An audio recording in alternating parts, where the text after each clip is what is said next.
Welcome to the Deconstructing Data podcast. I'm Jessie Lezak, CMO at BDEX, along with co-host David Finkelstein, BDEX's co-founder and CEO. Let's get you up here. How's it going, David? Yeah, it's going well. I'm back in Sanibel, so that's always a good thing. That is a good thing. Glad to hear it. And today's guest is Chris Rodgers, founder and CEO of Colorado SEO Pros. Bring him in here. Thanks for joining us today, Chris. Hey guys, how are you? Not too bad. Good. And you're on Pacific time, right? Because you're sitting outside and it's nice and warm. Who, me? Yes, you. We're mountain time, and actually it's pretty cold here. We've been getting some snow, but hopefully have a warm up on the way. I always forget about mountain time. There's that like sneaky one right there in the middle. So Colorado SEO Pros serves regional, national, and enterprise organizations delivering a superior SEO experience, supported by the most advanced SEO technology, a deep bench of SEO talent, and a business-first approach that puts client revenue and campaign ROI at the first priority. So thank you so much for joining us here and talking about all this stuff. I know all those things are especially important to our audience as well. But yeah, we really appreciate that. Awesome. Good to be here. Yeah, it's great. Thanks for joining us, Chris. So help us kick this off and tell us your story. What led you to create Colorado SEO Pros? And let's talk a little bit about what problems you guys are solving. Cool. Yeah, so when I got out of college, I ended up working, I graduated from UIC with my undergrad actually in psychology, and went and worked for a larger corporation in marketing and sales, an advertising company. They did a mixture of print and digital, but right about the time that I joined, they rolled out a kind of a PPC and SEO product. And I really gravitated towards it specifically because of the data. And the transparency that we had, because the print products that they had, there was a lot of ambiguity. So you really didn't know what was working and what wasn't. So I ended up being a leader at my company and in Chicago with getting these programs set up and then ultimately optimizing them for SEO. So really the marketing side of that business and digital. I ended up leaving after about 4 years. I had a startup in the it was a social media and travel site for the ski and snowboard industry. That's when I moved to Colorado. And when I left, I actually ended up starting out with an agency in Chicago as a senior SEO analyst, like executing SEO. After doing that a few years, I ended up just seeing, I think probably like a lot of startups, I just saw the way they were doing things and thought, one, we could do it better in terms of SEO. It seems like there was a lot of opportunity, corners being skipped. It seemed like certainly I could make more money and I could charge customers a lot less. So started Colorado SEO Pros technically in 2012. We were just talking about the name Colorado SEO Pros. Today, that's where we're based, but we really serve clients nationally and internationally. So originally, we were really going to go after businesses in Colorado, and within that first year of doing our own marketing and doing our own SEO, we started getting attention from, international companies and national. And so, really that's been the focus. We just had our 10-year anniversary as a company, and, not boring, still challenging, but it's been a good experience. That's awesome. Yeah, that's a good milestone. 10 years. Congratulations. And challenging. Yeah, I imagine so, because the SEO sort of in general is like an ever-changing monster, right? I mean, you always have to keep up with the changes and how search engines optimize their listings and things like that to, which I guess is something that always keeps you guys on your toes, right?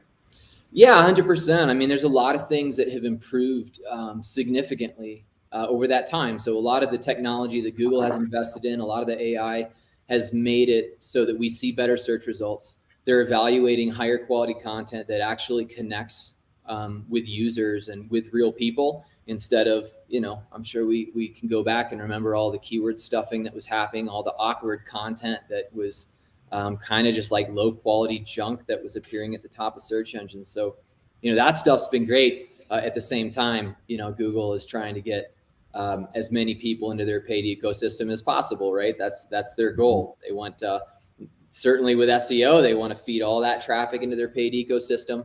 When you look at the paid side, they would like to take over all those tools and all that stuff as well. Mm-hmm. So it's as you guys know, it's a give and take, kind of relationship. They help sometimes, but in some ways, Google and search engines can be an adversary too.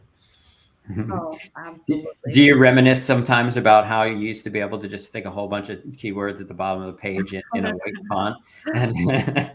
Well, I guess it was a lot easier, but it also felt a lot spammier, right? Like, I feel like we're on the better side of it now, where, truly, and not everyone is doing it. There's still a lot of, younger, less experienced people that are still doing SEO, like just with a tool. They aren't thinking about people. They aren't thinking about the audience, and they're probably out there still putting out content that's more made for search bots than people. But by and large, I think there's a big shift where now there's a lot more focus on, okay, who is this content for? Who does it serve? What's the purpose? What stage of the buyer's journey are they in? Like, why are you creating this? Because it's not just so a search bot puts it at the top. If we're focused on actually helping our clients and helping their businesses, we need to be thinking past a ranking or, even a visit on a website, Absolutely. I couldn't agree with that more. Plus, with like ranking, it seems like short form video and YouTube short seems to be the easiest way to land on the first page these days. Another one of Google's big properties. So they love getting people into YouTube as well. Absolutely. Well, should we officially dive into our first topic? Sure, let's do it. Let's do it. The value of SEO and enterprise SEO. I thought that was interesting. But Chris, SEO, it can generate a lot of returns. We all know that. The right SEO agency can grow organic traffic consistently every month, and those around it. So can you please just start from the basics with SEO, because we know you know a lot, and explain to maybe someone who's listening who knows nothing about SEO what search engine optimization is, but then also, adding value and knowledge for some of those more seasoned practitioners out there who are focused on this at the agency level. Sure. So you gave the acronym SEO, search engine optimization. Ultimately, this is about strategies that we employ for a business, specific with their website and the web, to increase visibility on search engines in the non-paid portion of the search engine results pages, ultimately to try to gain visibility, to drive traffic, and ultimately to drive conversions. And for most businesses, that's around either lead gen with B2B or sales with e-com, or, like nonprofit, it might be donations or lead forms or something like that. And it does, traditionally SEO, if it's done right, has one of the highest ROIs in all digital marketing channels. You got to put a lot of work in to get those returns. There's a lot of ways to do it wrong. And Google is the one who makes these rules, and other search engines, right? So you don't have absolute control. And with, like Google, they come out with these algorithm updates where the rules change and shift. We just had one, 2 days ago? Yesterday. They have another link spam update that they're rolling out that's brand new, that's going to be targeting some new links. But as a whole, I think what I really like about it, and why I gravitated towards it, and both where I see the value, is that you can build something in over time that grows the value larger and larger and larger over time, right? So as you build content, as you have additional backlinks, you still have to maintain those things, but there's value that you're building over time, and it takes a while to get up to where you're getting a return on investment. But you can keep building and building, and that return can continue to grow to where some of these returns that we see when we go to do case studies are like ridiculous. I have one that we were just doing, and I had to go back to our analysts and say, hey, can you please go talk with the client and confirm the data that we're seeing in analytics, that these goal values are accurate?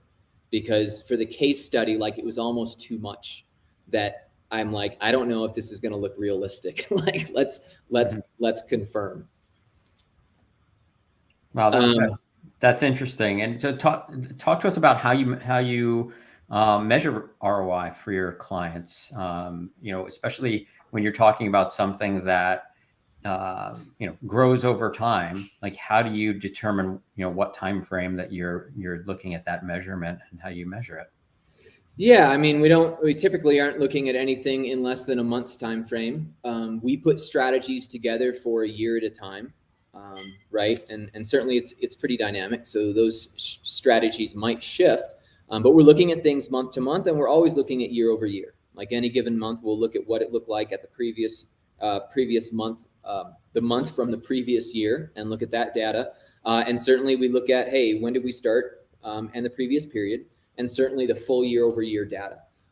In terms of tracking ROI, hey, when we've got e-commerce set up, that makes it pretty easy, right? In the case that I just mentioned, we had goal values that were associated with an e-commerce where there was specific goal values that aligned with particular products. So it should be pretty accurate, right? When we get into like B2B lead gen, it gets a little bit more messy, right? Because now there's this whole issue with like lead quality, right? Like, okay, so how many like good leads were there? Of those good leads, what's your internal close rate? So there's a little bit of onus on client side to go in and figure some of those things, but you should be able to go and really get some rough numbers and be conservative and figure out what that ROI looks like.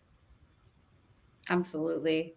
Sorry, Jesse, I accidentally jumped us to another topic. I didn't realize. I like it. I mean, we're deconstructing data, so talking about measurement is just inevitable. Mm-hmm. And I brought in, typically we bring in like a current event. And so I was thinking Google Analytics I know internally it's something I keep putting on the back burner, but like we have it and it's installed. I just need to set up those goals and figure out all the goals and go through the website and all that homework. Yep. But it is sort of a current event for this audience, and a lot of people haven't even gotten it implemented.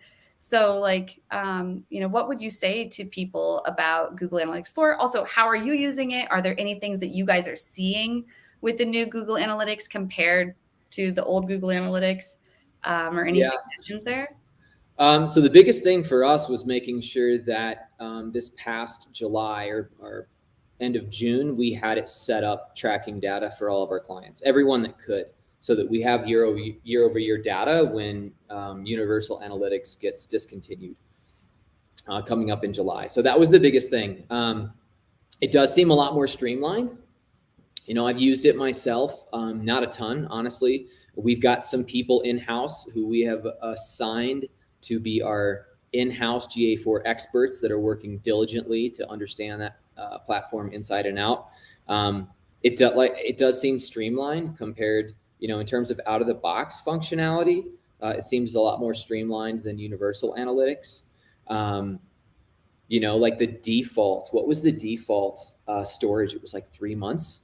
I can tell you one of the, theories that we had internally is that Google, I don't know if you guys noticed this or if you deal with a lot of analytics accounts, but we noticed that coming up to when they rolled out GA4, we noticed a lot of bugs in analytics, a lot of like where it would take a long time to refresh the pages, where it seemed like Google was actually having issues processing this data.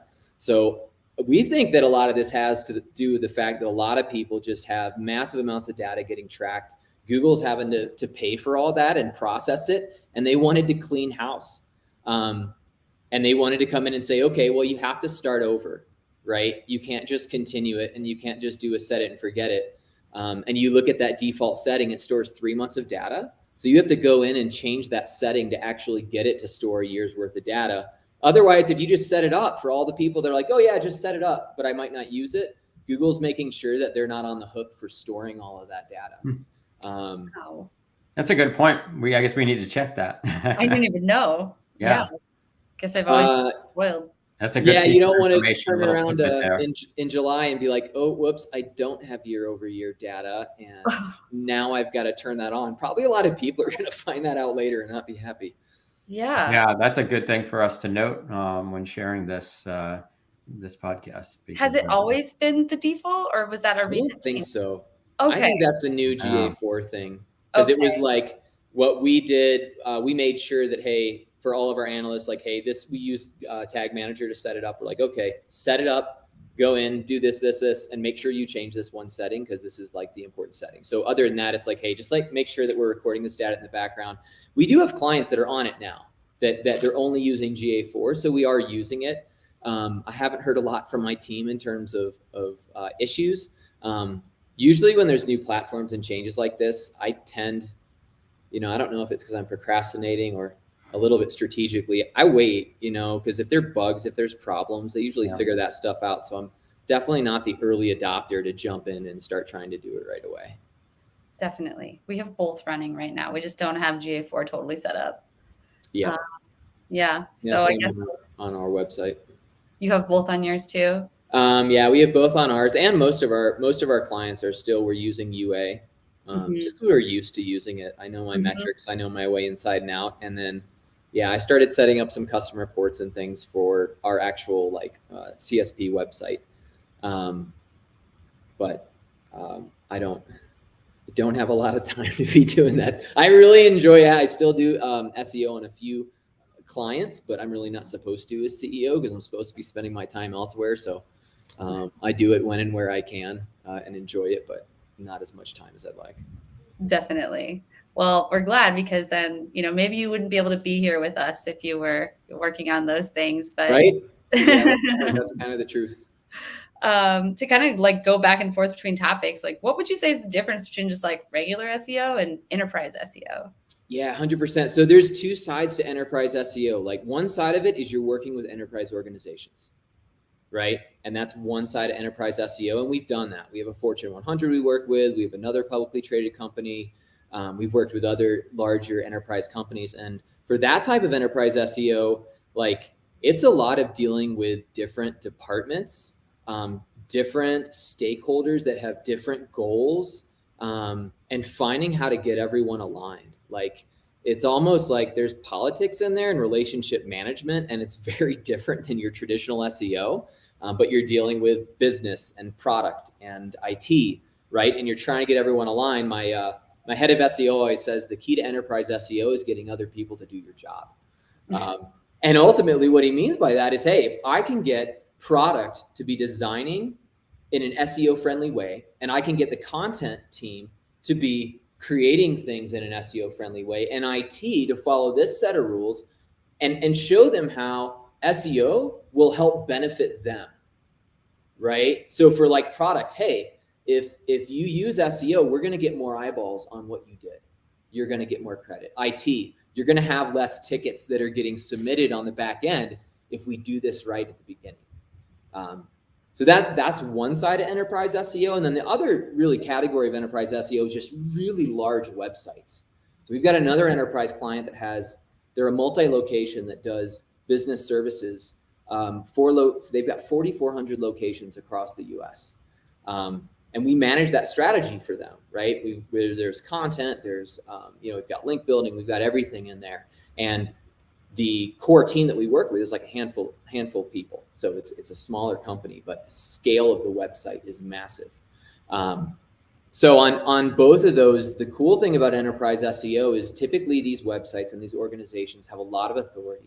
So you can move mountains. If you can get initiatives live, it's harder to get things live and get things done. But if you can get things done, the impact that you can see is massive. Like our Fortune 100, I don't know, what is it like? Something like, I don't know if it's like $27 million worth of organic traffic a month that we help them manage. Like, wow, it's ridiculous how little they pay us versus the total, but it's like the value that we're delivering is so huge. And on the enterprise site that we manage, just the impact that we have from doing things at scale can be really impactful. So that's exciting. That the challenges are with the organization getting things done and keeping people from getting in their own way and making monumental mistakes that screw everything up. Just being honest, especially in large organizations, right? Such big websites. Sometimes it's C-suite shooting from the hip and saying, well, I think we should get rid of this whole section of the site. And we're like, okay, you'll lose 40% of your traffic. Please don't do that. or you've got, IT saying, hey, well, what if we just do everything on 5 different subdomains, and then we'll do this redirect over here and a redirect over there. And you're like, yeah, well, that'll definitely get you de-indexed, and please don't do that. Yeah. I sometimes worry about our taxonomy.bdex.com subdomain, but I'm grateful to have taxonomy.bdex.com, so I won't say anything. Hey, there are right ways to do it. It's not like subdomains are bad.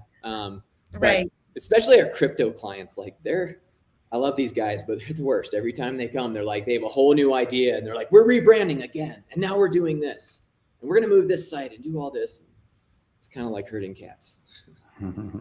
Definitely. So 2 questions. How do you keep those huge websites so fast? Because now the speed of the website is so important. And I know that was something we were struggling with for a while at BDEX, and, just did some changes and upgraded the server and things like that. But look, you do what you can. That's the truth. I mean, I'm sure you guys were looking at PageSpeed Insights. That's the tool to be looking at. You've got your lab data, and you've got your field data. If you have enough traffic to get field data and you can actually see what users are experiencing, it's usually a lot better than it looks with just the lab data. That's just the tool output. But ultimately, you look for low-hanging fruit. You make the changes that you can. The whole core web vitals, this did not have the impact that Google said it would. Okay. If you go look at what the actual impact was, and you look at some tests that have been run, it's very minimal, right? Look at the big platforms like Shopify, and ultimately, when I think Google very much wanted everyone to go in and get really serious about these changes, and I think a lot of people did, right? I don't know if you remember, but they extended it multiple times after they announced Core Web Vitals. They said, oh no, now we're going to implement it another 3 months later and later. So they're extending it to try to give people more time to make those changes. Not enough people made those changes across the web. So they're in a rock and a hard spot where they have to say, okay, we're actually going to make this a big ranking factor and tank all of these sites that are actually good and people need and use, or we're going to have to not really make it a ranking signal yet and maybe push it later. And that's ultimately what happens. So Core Web Vitals today should be on your radar for the future. Do what you can, but I see more SEO companies using it as a sales tactic than it's really not. You'd be better off focusing on content and links for the most part than getting down into the nitty gritty for those super high scores on Core Web Vitals. Good to know. What do you think, David? Should we jump into this topic? Absolutely. So let's talk about it. I know you're concentrated heavily on the SEO side, but I'm sure a lot of your clients are talking to you about, hey, what else should we be doing? Like, how should we be marketing our website? And so talk to us a little bit about how you talk to your clients about what their digital marketing mix should look like. Yeah, I mean, it's like when we bring on new clients, we're generally pretty choosy. Our goal has been to grow strategically as opposed to just grow as fast as we can, any way we can, right? So one of the things that I'm looking at when we talk to clients is, what does your marketing mix look like? Right? We don't want SEO operating in a silo. You can't hinge it all on SEO. It's a bad strategy, right? Mm-hmm. So paid search works really well with SEO. Paid search is really good at targeting people late in the buyer's journey. You can target, the entire buyer's journey, but specifically when people have transactional intent, right? When they're comparison shopping at the end, there's opportunities there. Paid search, you can turn it off, turn it on. The other thing with paid search is you can use SEO and paid search together to optimize budgets for paid search.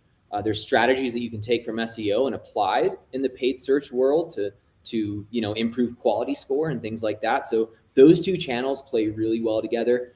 We do still have third-party cookies, so you've got all the retargeting and everything that you can do. So that works really well with SEO.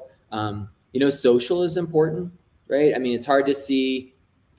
I shouldn't make generalizations, but I think the ROI from social is a little bit harder to draw that straight line, depending on what you're doing. Like if you're in direct to consumer, like there are definitely things like I probably bought more on Instagram than I'd like to admit. So I do think there's places for that. But in general, social is where you're going to build your brand, right? It's where you're going to engage with your audience. It's where you're going to learn things about your audience. At a bare minimum, you better have active social to some degree, right? Ours is not great right now, admittedly, but people have to see that you are a business and that you're active and that you have some legitimacy. PR, PR can be huge too, right? PR helps with SEO because you are helping expand that footprint for a given brand. Certainly there are benefits on the backlink side, but Google likes businesses that have been established, that have established brands, right? That are getting mentions out there and that people are talking about. So PR is helpful. And email marketing, right? Email marketing has, I think, from a lot of the stuff I read, has the highest ROI in all the marketing channels, or it can, right? It can be great for, you can use it for outbound, but certainly for lead nurturing, and keeping in contact with your current customers and building lists and everything to also, like I said, nurture leads and bring new leads in. Absolutely. Yeah, those are all really good points, and I think to your point on the email side, I definitely think email has become a much better lead nurturing tool than lead generation tool, but it's definitely an important piece of the puzzle. Yeah, it's hard on the outbound side, right? Like we're all kind of battling that spam in our boxes. I have surprisingly gotten good stuff that comes in. I don't want to feed the beast. But now I'm like, okay, I'll respond, but I know I've never met you. I don't know who you are, and you're reaching out. But sometimes I find some good stuff in there. It comes down to targeting your audience right, and then like having the right message to you. Because if they do actually make it into your inbox, which is step one, and then you do open the email, step two, does it resonate with them? And like there is still a lot of evidence that outbound cold email is still bringing in a higher return for a lot of businesses. So I think it's still worth exploring for many brands. Yeah, and to your point, Jesse, it's the targeting that's super important. Yeah. Got to have the right data. Well, we got one last week that was telling us that we got an award for social media services, and I'm like, we don't really do that. Right. Bad target. Yeah. Absolutely. Well, anything else on the importance of a digital marketing mix? Multi-channel conversions. Oh, tell us more. That would probably be a key one, right? So you can track this in Google Analytics, right? Multi-channel conversions, but you've only got a limited number of conversions that are coming in purely from one channel, right? A lot of those conversions are happening across multiple channels. So someone who has done research on SEO, they're top of funnel, they're researching a topic, they come in, they read a blog article, they get some information, and then they leave, right? And then maybe now you're retargeting them, or they get farther down the buyer's journey, and now they see one of your ads in paid search, or they see a display ad out on another site in a network, right? And this could be weeks later. And now they're coming back in there. So if you go into multi-channel conversions on Google Analytics, you'll see, okay, my leading conversion path is organic, direct, paid, or something like that. That basically says most of my people that came in through multi-channels came in through organic first. They came back through paid once, and then they came back to the site directly 2 more times and then purchased. So you get kind of these bonus conversions that you wouldn't have if you didn't have all those channels together. And it really, I think, proves that point of how these channels can, benefit each other. And so what about dark social? Have you heard of dark social in terms of we're attributing a lot to organic just based on attribution software, but a lot of times people hear about you in places like this, like a LinkedIn Live or a podcast, or through LinkedIn and one of your employees who has a personal brand on LinkedIn. And so, any thoughts there on any of that and how people can measure? Yeah. So, I mean, what you would expect is that if they're then coming in through organic, that those would be branded searches, right? Or basically navigational searches where people are putting in a name of a company to get a website to go straight there. Typically, those are going to be your homepage. Those are going to be homepage visits. So one way that you can segment that out And you have to look at this through different lenses, because you're still going to get a lot of non-branded traffic through your homepage. So you can't just assume it's all branded. However, what you can do is look at landing page organic visits, right? That's one lens that you can look through to say, okay, how much traffic did I get to all my informational and transactional pages that don't receive branded traffic, right? You might have some branded solutions, right? Like Nike running shoes or something like that. So, you have to look at that data too. But for the most part, most of your branded search will lead to the homepage. So by looking at the inner pages, you'll get a more pure view of that non-branded search. You can get a lot of that query data. There are tools actually that supposedly unlock it in Google Analytics, but a Google Search Console gives you a lot of that query data. So you can actually see what's coming in from a query perspective. Nice. Anything else on this topic, David or Chris? Did David freeze? Looks like David is frozen. Oh no, he lost power. He just slacked me. Oh, well, while he is hopefully able to reconnect, our final topic, because we did sort of touch on measuring SEO and GA4, but just going out of order, we ask all of our guests about their favorite tools in their tech stack. Yeah. We've got a lot of popular ones that get mentioned a lot, like HubSpot and Google Analytics. But what would you say would be your top 5 tools that you and your team use on your team? Yeah, so Google Analytics is pretty much on every property. Google Search Console, right? That is a core tool that we use. We do use SEMrush. I mean, that's really popular. Their keyword database is awesome. I also really like their toxic link monitoring that you can do, just because it shows you over time. We have other toxic link tools, but I like that. And they're great for keyword research as well. We have another more robust crawl tool. The last two I'm not going to mention by name, just because not many people know about them, and it is kind of an advantage we have. But we have a pretty robust technical crawl tool that can crawl JavaScript, and is really good at crawling websites and letting us look in and to identify errors and opportunities. And then we've got a really robust link building tool set that has, like, I don't know, at least a dozen different tools. It's one that's not native to the US, so it doesn't get a lot of attention and a lot of love here. But the databases that they leverage are I think, the best that are out there. And then we have some proprietary software too. We have proprietary software called Semantic Match SEO. We have used it in the past on some pretty big projects. It's still under development, so we don't use it all the time.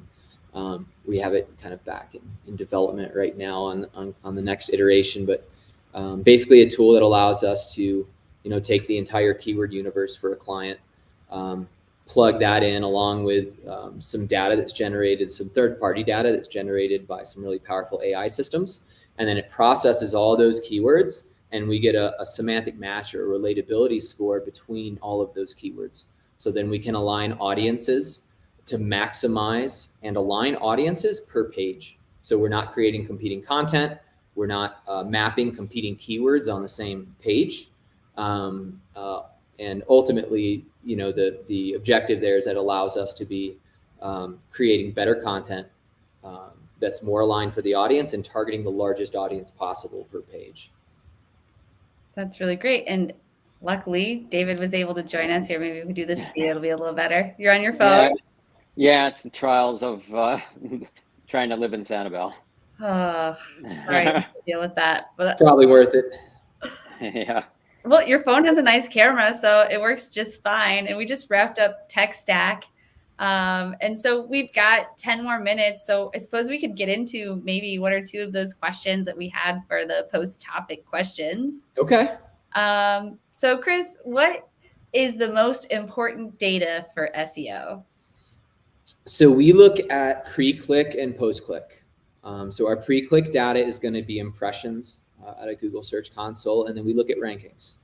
And then our post-click data is going to be clicks out of Google Search Console, and then we look at visits, sessions out of Google Analytics, And then our post-click also that's really important is conversions. And as much as we can get to revenue is the most important data, in my opinion, in any marketing channel. And there's not a big focus on it with SEO because it's hard to tie back to. It's hard to reliably produce.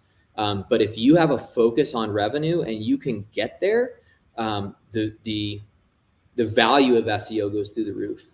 Your relationship with clients shoots through the roof too. Your opportunities do, right? The C-suite doesn't want to hear about rankings, right? Key stakeholders don't want to hear about how now we're ranking here, this or that. That might make you feel good, but they've got revenue goals that they're trying to deliver. So if we can tie that back to SEO and cement that as a revenue producing channel with a specific return, now all of a sudden, now it starts getting fun, right? Because now budget starts growing, you start doing more and being able to do more.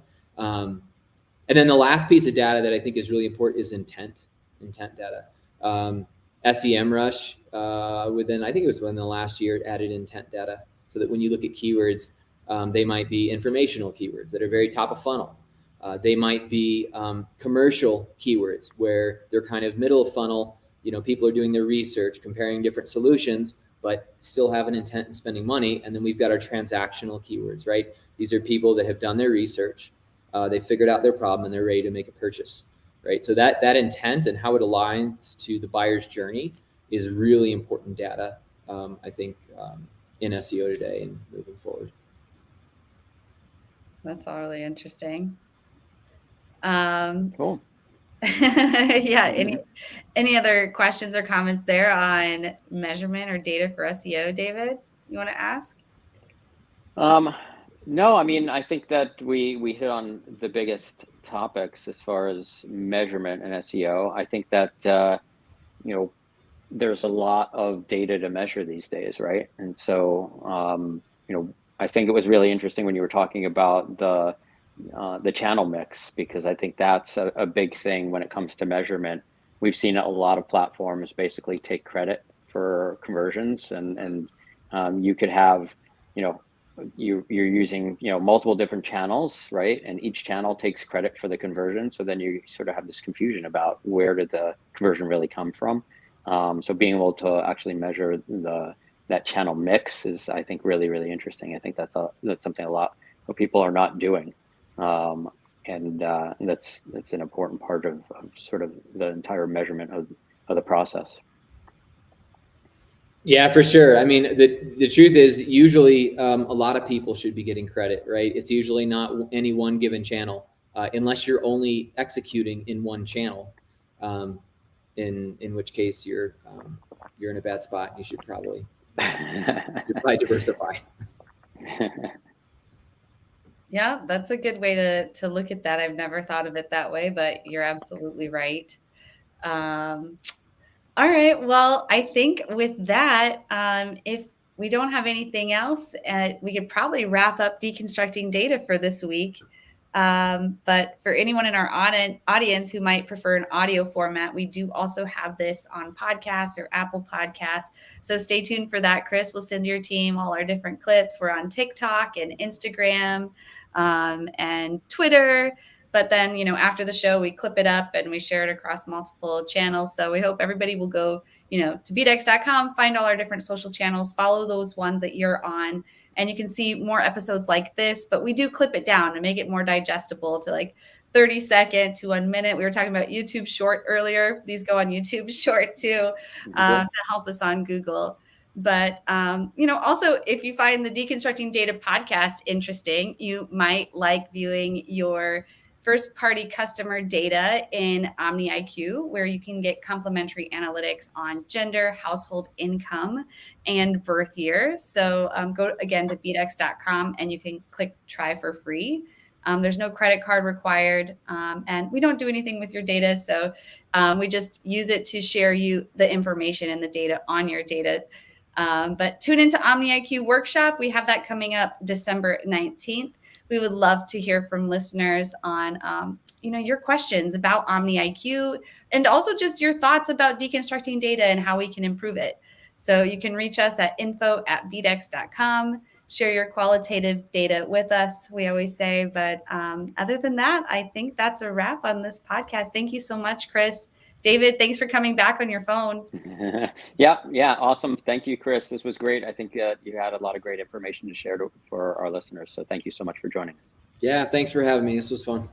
Absolutely. All right. See you next time.